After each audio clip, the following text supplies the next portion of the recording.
Llegamos a ustedes con la palabra de vida para permanecer en el amor y en la luz. Hoy es lunes 5 de octubre y el evangelio que meditamos este día está tomado de Lucas 10, verso 25 al 37. Un doctor de la ley se levantó y le preguntó a Jesús para ponerlo a prueba: «Maestro, ¿qué tengo que hacer para heredar la vida eterna?». Jesús le preguntó a su vez: «¿Qué está escrito en la ley? ¿Qué lees en ella?». Él respondió: «Amarás al Señor tu Dios con todo tu corazón, con toda tu alma, con todas tus fuerzas y con todo tu espíritu, y a tu prójimo como a ti mismo».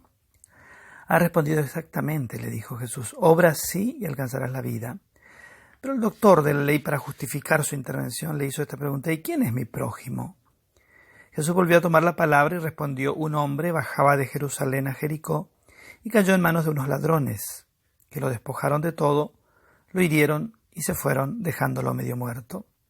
Casualmente bajaba por el mismo camino un sacerdote, lo vio y siguió de largo. También pasó por allí un levita, lo vio y siguió su camino. Pero un samaritano que viajaba por allí, al pasar junto a él, lo vio y se conmovió.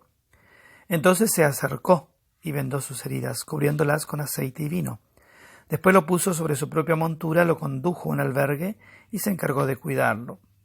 Al día siguiente sacó 2 denarios y se lo dio al dueño del albergue, diciéndole: «Cuídalo y lo que gastes de más te lo pagaré al volver». «¿Cuál de los 3 te parece que se portó como prójimo del hombre asaltado por los ladrones?».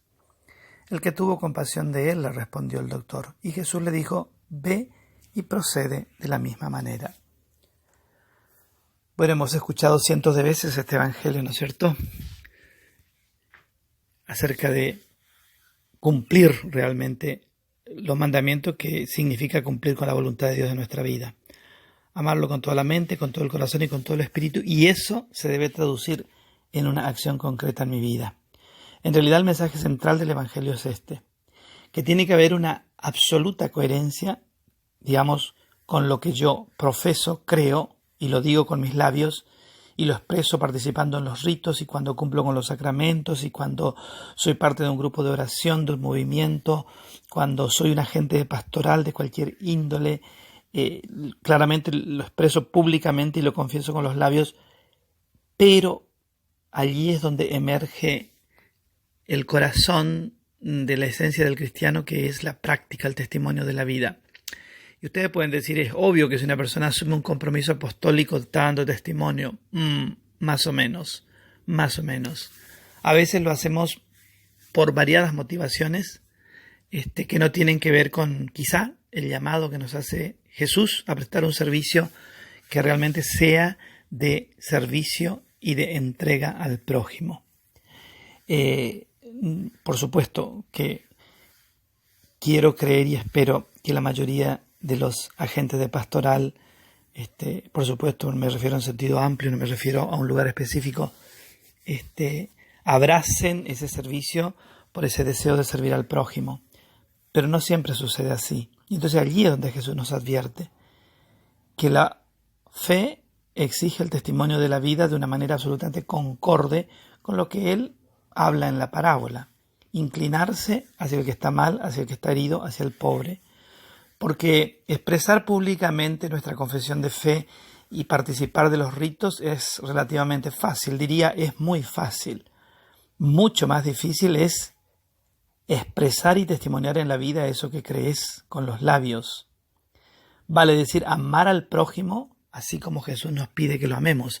Allí está, digamos, el desafío, y eso es, por eso decía, sumamente difícil.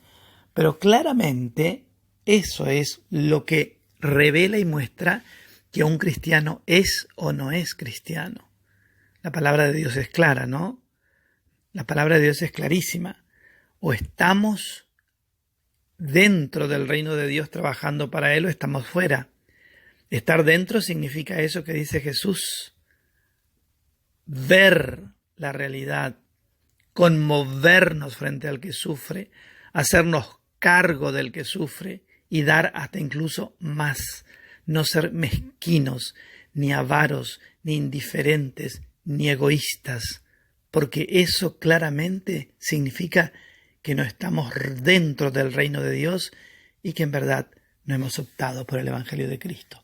Que la mirada de Cristo te guarde, el amor de la Virgen Consolata te custodie, descienda sobre tu casa, tu trabajo, tu familia, su santa y divina bendición.